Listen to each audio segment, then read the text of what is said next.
Muito bom dia a todos, é um prazer estar aqui. Eu vou me apresentar, eu sou Isaura Rodrigues, sou atuária, sou advogada também, mas só exerci atuária.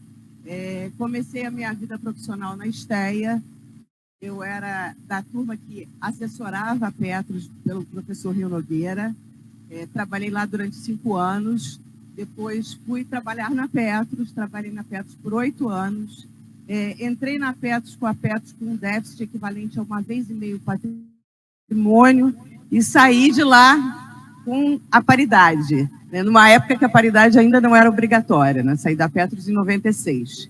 E depois fui para o fundo de pensão da Vale, para a Valia, trabalhei 20 anos lá.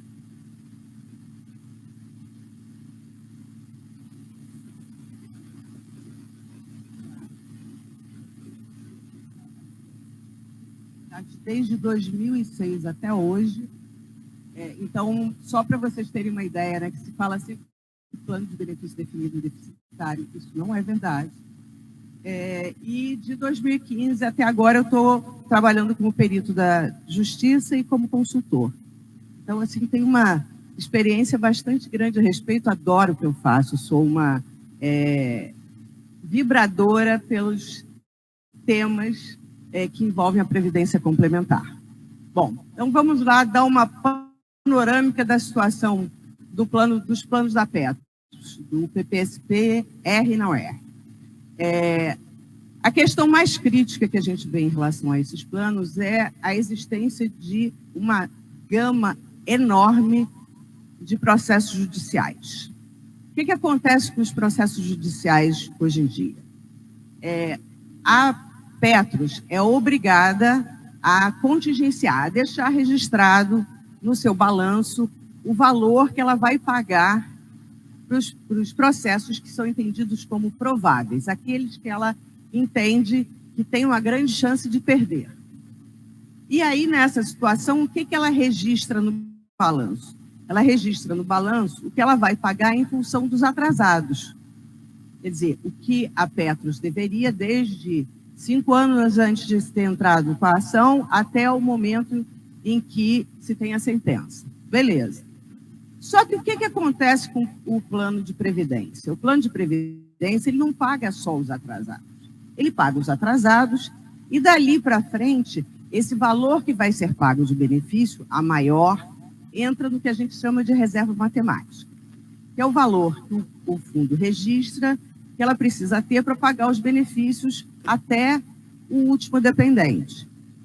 Esse valor não está na contingência. Então, não existe nenhuma reserva dentro do balanço da Petros para garantir esse pagamento a futuro. Então, o que acontece? Cada vez que uma ação é ganha e que esse valor é incorporado ao pagamento dos benefícios, o compromisso que a Petros tem de pagar o benefício aumenta. E aí existe uma situação que não está prevista. Então, o que falta? Falta receita de cobertura, né? Então, você passa a ter uma obrigação, mas, por outro lado, você não tem arrecadação para cobrir esse aumento do benefício. Cada vez que isso acontece, eu estou fazendo com que o plano tenha pequenos déficits. Se a gente vai somando esses pequenos déficits fazem grandes déficits. O que a gente tem hoje é uma expectativa muito grande em relação ao pagamento de processos judiciais. Então, a gente pode dizer o seguinte, isso funciona mais ou menos como uma bomba relógio. À medida que as coisas vão explodindo, ele vai aumentando e aí vão surgindo os PEDs. A grande dificuldade que a gente vê nos PPSPs são exatamente essas situações que vão acontecer ao longo do tempo, em relação a esses processos judiciais, que é considerado perda provável, quer dizer, que existe uma grande chance de se ganhar. O impacto não acontece, você hoje não tem a dimensão disso, porque isso não está registrado. O que está registrado é o que vai ser pago de atrasado. Mas à medida que os benefícios vão sendo os processos são ganhos, os benefícios são incorporados, esses pequenos déficits vão aparecendo. Isso significa que os PEDs que já estão sendo pagos hoje deverão ter outros incrementos a futuro. E como é que a gente pode fazer para estancar essa situação de déficit? Esse foi o objetivo, um dos objetivos do grupo de trabalho. O que é que poderia ser feito para a gente reduzir essa situação? E aí, a proposta que foi apresentada é a transformação dos PPSPs em um novo plano, que estaria isento dessa gama de processos judiciais que hoje existe nos PPSPs. Fácil fazer isso? Lógico que não. Quem é que quer abrir mão do seu direito, né?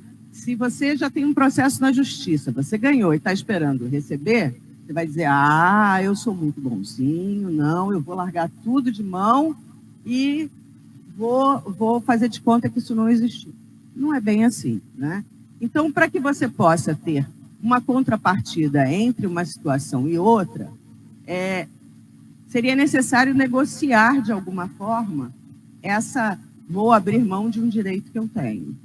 E uma forma que se buscou de abrir mão de um direito que eu tenho era trazer da Petrobras para os participantes uma dotação que permitiria reduzir o PED, que hoje é pago.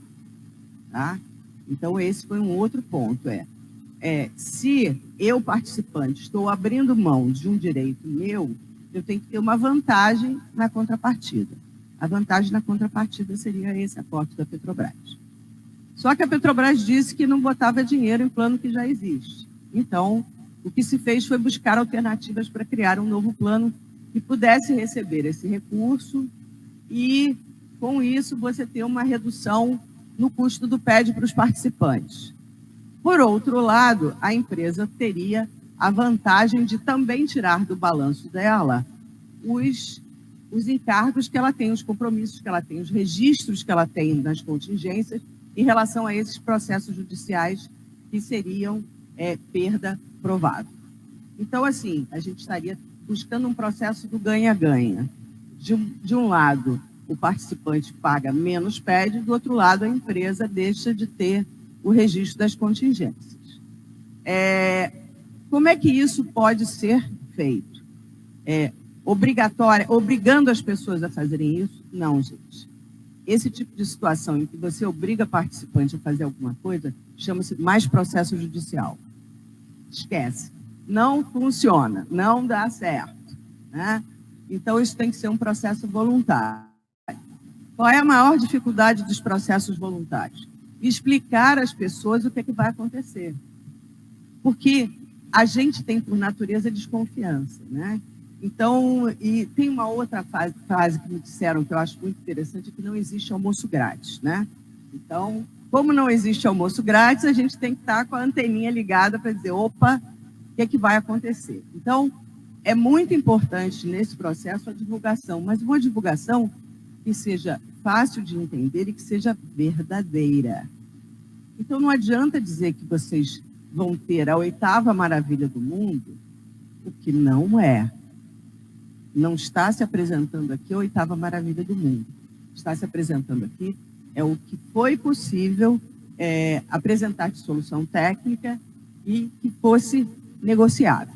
Então, o que a gente tem de alternativas nesse processo entre eu abro mão das minhas ações judiciais e a empresa paga um aporte que, com isso, vai diminuir o valor que eu desembolso hoje de PED.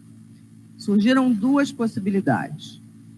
A primeira possibilidade era a gente fazer um processo de um plano BD. Não pode chamar de novo, porque a gente hoje tem a proibição de criar plano BD novo. Ele não é novo, na realidade, ele seria um processo de migração, que essa palavra também é meio nefasta, de transferência, de mudança, mas vale tudo a mesma coisa, do PPSP R não R para um novo plano, e esse novo plano teria as mesmas características de benefício definido, os mesmos benefícios de hoje, com a condição de você abrir mão das suas ações e da Petrobras alocar esse recurso nesse plano BD. Essa é uma alternativa. E, diga-se de passagem, não foi muito bem vista pela Petrobras, porque eles não gostam de plano BD. E por isso que, quando eu comecei a falar aqui para vocês, eu contei da história da Avalia, né, que tem um plano BD e paga superávit desde 2006. A segunda alternativa é um plano CD misto, travestido, seja o nome que se queira adotar aí, mas com uma situação nova. Isso foi recentemente criado, aí aprovado pela Previc, que é a implantação de um fundo de garantia, que não é um FGTS, tá? Pelo amor de Deus.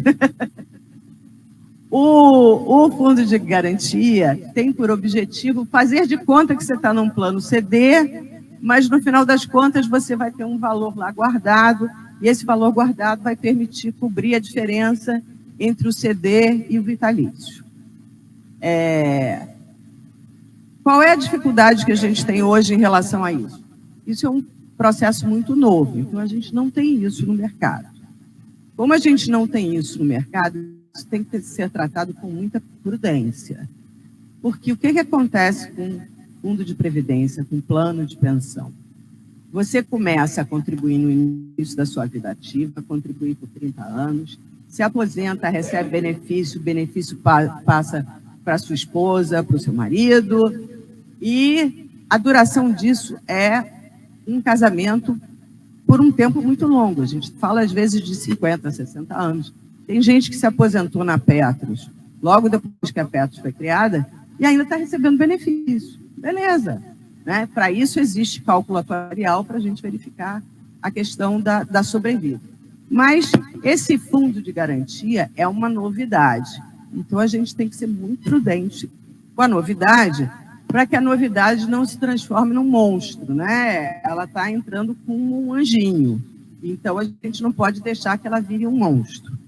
Então, o que a gente entendeu desse processo do fundo de garantidor? Na realidade, o objetivo não é só ele garantir a sobrevida. Quer dizer, eu vou ter o meu cofrinho, eu vou migrar, mudar, me transferir, qualquer que seja o nome que se use, para esse novo plano. E nesse novo plano eu vou levar a minha reserva matemática. O que é a reserva matemática que eu tenho? É o valor que tem lá no patrimônio da Petros, pedaço que é suficiente para pagar o meu benefício enquanto eu estiver vivo, mais a transferência para os meus beneficiários. Tá. Então, é esse valor que, a princípio, vai ser trazido. Correspondente ao meu benefício integral? Não. Ele vai ser deduzido do valor do PED que eu estou pagando.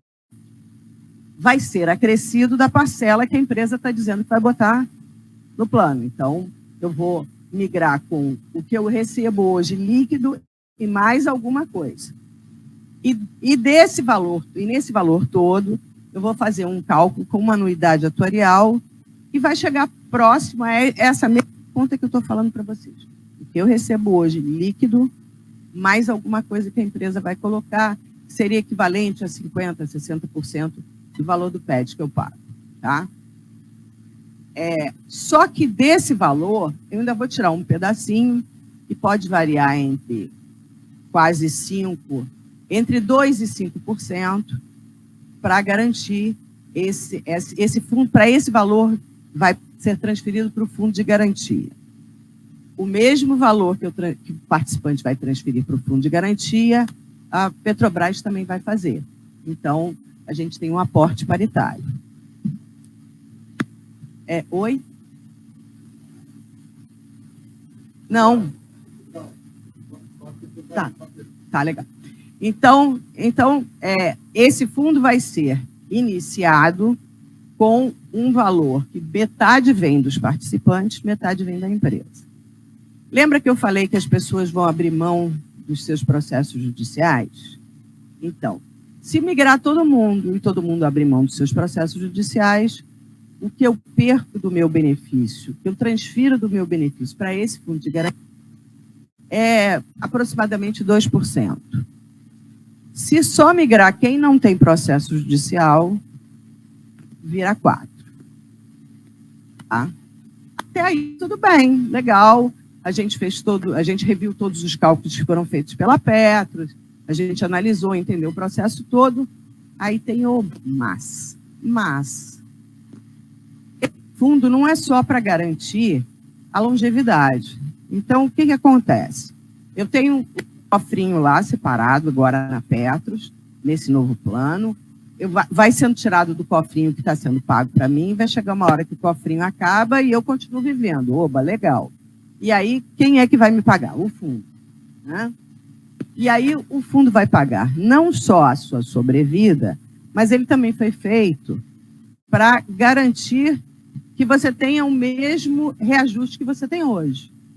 Então, além dele garantir a sobrevida, ele vai garantir que o seu benefício vai continuar sendo reajustado pelo IPCA. Porque pode ser que o investimento não alcance o necessário. Então, o objetivo desse fundo também é isso. Só que como é que isso foi definido pela Petros? Que esse valor que seria necessário para cobrir a diferença entre o que o patrimônio rende e o IPCA, isso vai ser gerado pela rentabilidade desse fundo. Gente, rentabilidade de fundo é uma coisa que tem que ter muito cuidado. Principalmente pelo seguinte, lembra que eu falei, quando vocês se transferirem para o plano novo, vai tirar um pedacinho do fundo de reserva, da reserva matemática de vocês, que vai ser transferido para constituir o fundo. Beleza, o dinheiro de vocês sai direto. É transferência entre o que você tem no seu nome para o fundo e que está dentro da Petros. E a parte da empresa? Ela vai botar à vista? Isso hoje, segundo os estudos, dá mais ou menos 2 bilhões. Se ela botar à vista, eu vou ter em torno de 4 bilhões rendendo e que, a princípio, eu devo ter algum tempo entre o valor que foi transferido e o que eu efetivamente vou começar a precisar usar do fundo, isso vai me dar um excedente de rentabilidade. Beleza. E se a Petrobras financiar? Bom, aí eu de 4 já estou falando de rentabilidade de 2. Então, o excedente que eu tenho começa a ficar pequeno. Então, isso é um risco. Né? A outra coisa que precisa ser analisada em relação a esse fundo, que foi o que a gente viu, é que é o seguinte, quando eu passo a ter o meu cofrinho individual,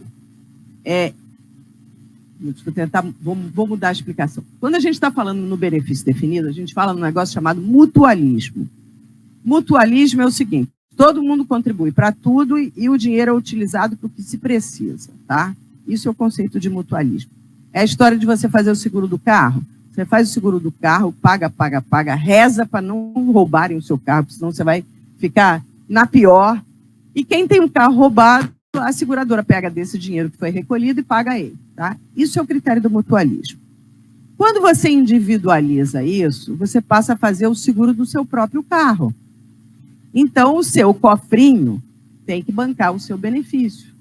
Ele não tem mais essa divisão de mutualismo. Então, isso significa que o dinheiro que está vindo para você, ele paga um pouquinho menos que a sua expectativa de vida. Em torno de 2 anos. 2 anos e meio, em média, tá? E de onde que vai sair essa diferença? Porque eu disse o seguinte, o fundo foi calculado para cobrir uma expectativa de vida maior. Mas de onde sai o dinheiro entre essa diferença que tem? O dinheiro que acabou no seu cofrinho até a sua expectativa de vida, porque eu já perdi a solidariedade. Sai da rentabilidade também. Então, a gente está achando que a Petros vai ter que rentabilizar muito para poder cobrir todas essas diferenças. A gente volta a dizer, isso é um risco. A outra coisa que é muito importante que seja definida são os critérios, porque hoje o que a gente tem de proposta é o fundo garantidor com aporte inicial paritário para cobrir todas essas 3 diferenças que eu falei. O aumento da longevidade, a diferença entre o valor que o seu cofrinho vai ter e a sua expectativa de vida, e mais a diferença de rentabilidade do patrimônio e do IPCA. Tá. E daqui para frente, como é que isso funciona? A gente ainda não tem definido isso, e isso é extremamente importante, porque é nesse fundo que está a garantia de que eu vou continuar tendo um benefício vitalício. Não vou ter... eu tive um diretor na Valia que falava um negócio muito engraçado, que ele dizia que plano de contribuição definida, você marca um encontro com Deus. Quando acaba o dinheiro, você se mata, porque já não dá mais, né? Você não tem como sobreviver. Então, para que você não tenha essa situação de programar o seu encontro com Deus por antecedência, que foi colocado esse fundo de garantia. Então, ele tem que estar muito bem estabelecido para que ele continue fazendo todos os pagamentos que estão previstos, né? E para isso você tem que ter um acompanhamento atuarial, você tem que ter previsão de contribuição, caso seja necessário, porque senão o que vai acontecer com o fundo?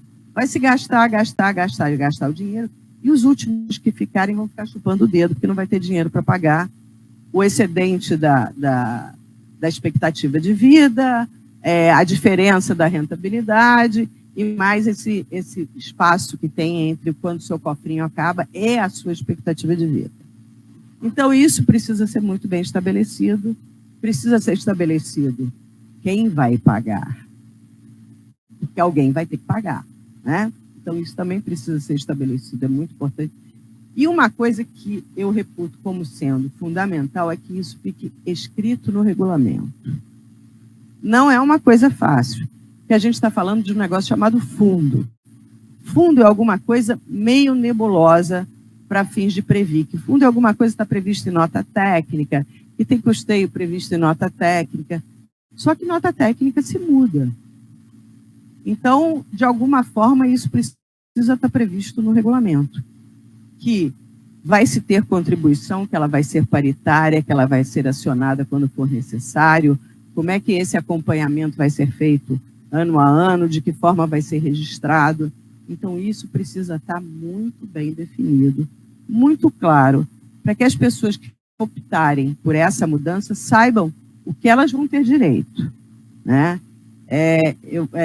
É uma situação diferente, é uma garantia que nesse novo plano você não vai ter PEDs, até porque as ações ou vão ficar com quem ficar no plano antigo, ou não se transferem para o plano novo, porque você passa a ter critérios que não são passíveis de questionamento. Quer dizer, você vai ter a sua reserva matemática individualizada, isso deve ser informado no momento que você for fazer a opção, você tem que saber por que você está optando, tem que saber qual é o valor do benefício que vai ser pago para você, porque você não é atuário e não precisa ficar adivinhando o valor, então isso tem que ser informado. Você tem que saber quanto vai ser transferido desse valor que foi levado para o plano novo para constituir o fundo de garantia. Então, tudo isso precisa ser muito bem informado para que as pessoas possam fazer uma opção consciente, né?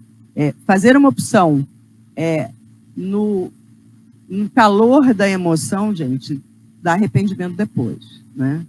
Então, e tem um detalhe, isso não é uma opção que no dia seguinte eu digo, me arrependi, não quero mais.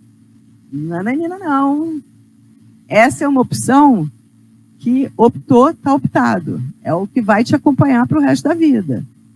Então, a gente precisa estar muito certo do que a gente vai fazer para não chegar no dia seguinte, poxa, mas se eu soubesse disso, eu não tinha mudado. Então, o esclarecimento, a informação, a explicação é o mais importante do processo para que as pessoas façam isso cientes do que elas estão fazendo. Que elas possam fazer isso de uma forma em que elas entendam que está havendo uma ruptura, uma mudança, e uma mudança bastante grande. Para que isso tenha a garantia do que você tem hoje no plano de benefício definido, porque hoje você tem, né? Independente de ter o pagamento do PED ou não PED, o teu plano garante. Se faltar dinheiro, você entra junto. Então, eu acho que eu consegui falar bem rápido.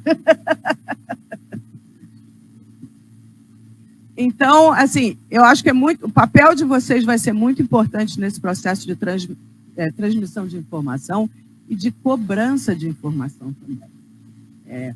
Um processo de migração que não tem essa característica de transferência, ele é um processo que está fadado ao insucesso. E o insucesso nessa situação vai ser o seguinte: me arrependi.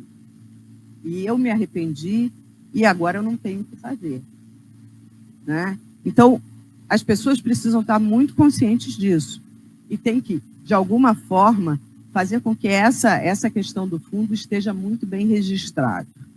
Isso é fundamental para que o direito de vocês seja garantido para o futuro, né? Para que vocês possam ter uma tranquilidade de saber, eu abri mão do que eu tinha e eu fiz a opção certa. Eu sei que ao abrir mão eu vou continuar tendo essa garantia. Então, para que vocês possam ter essa garantia, isso tem que estar muito bem registrado, né? A gente sabe que, infelizmente, a nossa justiça tem umas situações esdrúxulas, né? Vocês viram o que o Supremo falou do fundo de garantia. Quem perdeu lá atrás, danou-se. Mas quem vai para frente vai ter direito. Beleza, eu digo, quer dizer que o direito é mais ou menos para trás, não para frente, sim. Infelizmente, a gente tem esse tipo de situação, né? Então, por conta disso, é muito importante que tudo fique muito bem registrado. Quanto melhor isso ficar registrado, mais garantia vocês vão ter em relação ao pagamento do benefício de vocês. Gente, era isso. Muito obrigada.